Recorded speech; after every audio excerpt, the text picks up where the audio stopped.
Good morning. आज हम सभी फिजिक्स के चैप्टर 3 क्लास 10 का मानवीय नेत्र एवं वायुमंडलीय अपवर्तन को समझेंगे।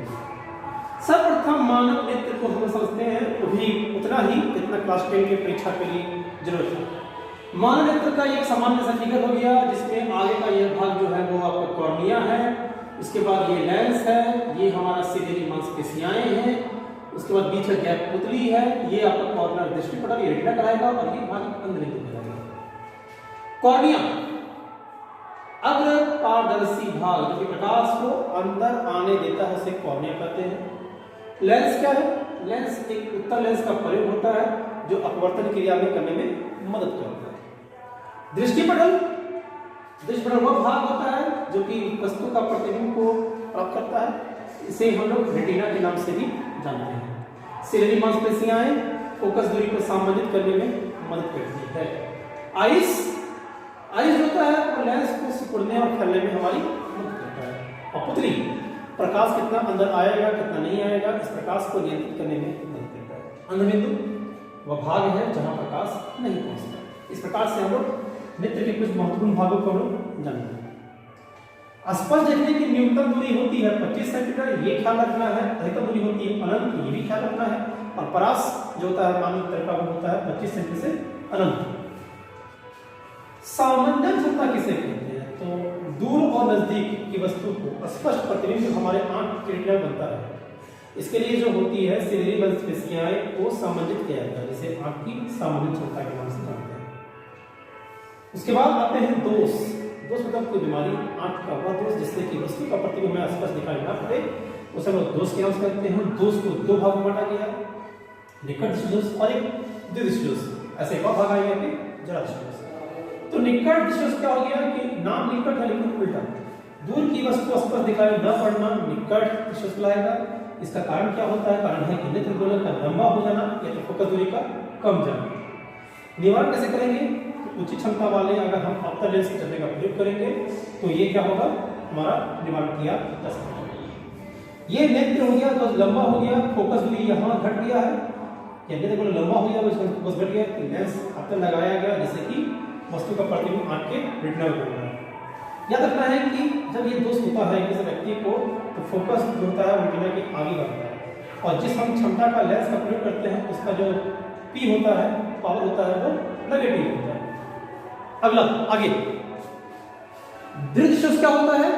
तो नजदीक की वस्तु स्पष्ट दिखाई नहीं पड़ना, इसका अपोजिट हो जाएगा कि नजदीक की वस्तु स्पष्ट दिखाई नहीं पड़ना। कारण क्या होगा? तो यहाँ लिखे लंबा हो जाना, नेत्र का छोटा हो जाना या तो फोकस दूरी का बढ़ जाना।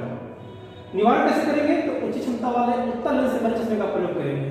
ठीक है, ये देख रहे हैं, ये हमारा हो गया लेंस का नेत्र गोलक, लेंस का ये भाग प्रकाश को जो है वो आगे बढ़ा रहा है अर्थात फोकस दूरी जो होगा वो रेटिना के पीछे जाकर हो जाएगा। जब उत्तल लेंस का प्रयोग करेंगे तो हमारे रेटिना में वस्तु का प्रतिबिंब बनेगा जिससे कि वस्तु को साफ साफ देख लेंगे।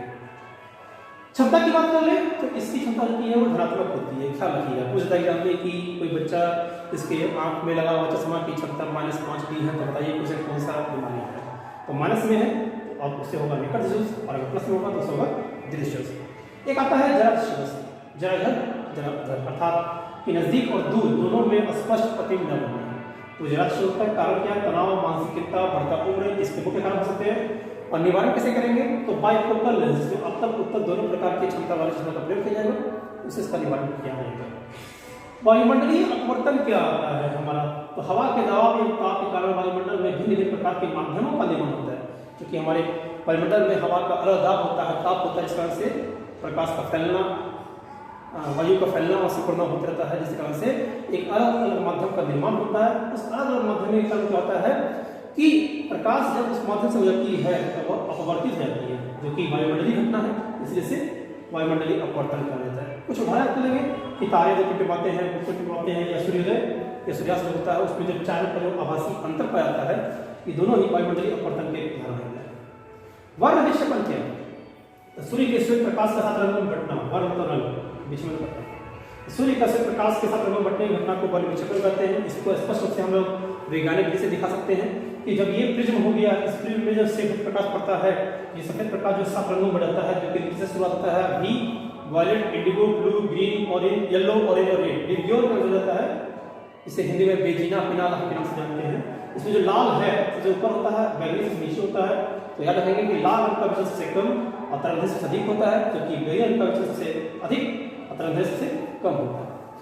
इसी के साथ में ये कुछ चीजें कर लेंगे कि डेंजर स्टॉप अर्थात कि खतरे के स्थान लाल रंग क्यों होते हैं या स्टॉप के लिए हम लोग लाल रंग क्यों करते हैं, तो परिभाषाएं यही रहेंगी कि इसका तरंगें से अधिक और विचलन से कम होता है, जिसका दूर से भी हमें स्पष्ट दिखाई पड़ जाता है, जिस कारण से हम लोग डेंजर के स्थान या तो स्टॉप के लिए लाल का प्रयोग करते हैं। एक सौ 12 है स्पेक्ट्रम या वर्णपट क्या है। तो प्राप्त जो सात रंग होता है, जब वर्ग विक्षेपण हुआ तो वर्ग विक्षेपण सात रंग प्राप्त हुआ, उन सात रंगों को जब किसी पर्दे में प्राप्त करते हैं तो वे एक पट्टी का या बैंड का निर्माण करते हैं, जिसे लोग स्पेक्ट्रम कहलाते हैं। और इसी स्पेक्ट्रम का उदाहरण हमारे पास है यूनिवर्स। प्रकाश का प्रकीर्णन क्या है। तो जब प्रकाश किसी कोलाइडिंग मीडियम से हो जाता है तो माध्यम में जो कण होते हैं वो प्रकाश को पूर्ण रूप से सभी दिशाओं में फैलाते हैं। जैसे हम लोग करते हैं प्रकाश का प्रकीर्णन करते हैं, इसी प्रकाश के प्रकीर्णन के कारण हमें आकाश जो होता है बिल्कुल नीला दिखाई पड़ता है और सूर्य का रंग होता है वो लाल दिखाई पड़ता है। इस प्रकार से रहने से आप लोग एग्जाम में 4 से 5 नंबर प्राप्त कर सकते हैं। इसे आप देख लीजिए और हो सके तो उसका स्क्रीनशॉट रख लीजिए, जिससे कि आप इसे पूर्ण रूप से समझ सकें। धन्यवाद।